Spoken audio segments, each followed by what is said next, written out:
আসসালামু আলাইকুম। আবারও সে ঘুরতে ঘুরতে পুরান ঢাকার ভেতরে ঢুকলেই যেন সময়ের ঘড়ি থেমে যায়। সরু গলি, পুরনো বাড়ির দেয়ালে জমে থাকা ইতিহাস, সব কিছুর মাঝখানে নিঃশব্দ দাঁড়িয়ে আছে আর্মেনিয়া গির্জা।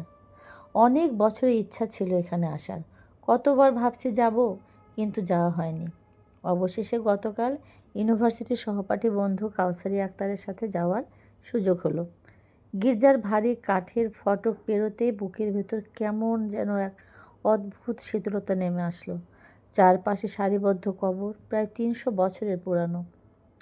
প্রতিটা সমাধি ফলকে খোদাই করা নাম, জন্ম মৃত্যুর তারিখ, যেন অন্য এক সময়ের মানুষের নিঃশ্বাস এখনও মাটির নিচে লুকিয়ে আছে। মনে হচ্ছিল আমি হাসছি না, আমি ইতিহাসের উপর দিয়ে পা ফেলছি। সবচেয়ে বেশি কাঁপিয়ে দিল একটা দৃশ্য।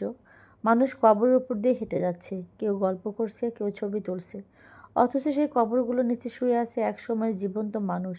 স্বপ্ন ছিল, পরিবার ছিল, ভালোবাসা ছিল। হঠাৎ মনে হলো এই জায়গাটা শুধু ইট পাথরের নয়, এটা নিঃশব্দ স্মৃতির শহর। গির্জার ভেতর দাঁড়িয়ে যখন মাথা উঁচু করে তাকালাম, মনে হলো এই দেওয়ালগুলো কত কান্না দেখছে, কত প্রার্থনা শুনছে। পুরনো গাছের ছায়া কবরের ওপর পড়ে আছে, যেন সময় নিজেই তাদের পাহারা দিচ্ছে।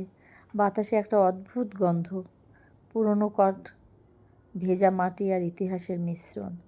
একটা সমাধি ফলকের সামনে দাঁড়িয়ে হঠাৎ ভয় পেয়ে গেলাম। ভয়টাও অদ্ভুত, ভূতের নয়, বরং নিজের ক্ষণস্থায়িত্বের। ৩০০ বছর আগে যারা এখানে শুয়ে আছে, তারাও তো একদিন ভেবেছিল তাদের জীবন খুব গুরুত্বপূর্ণ।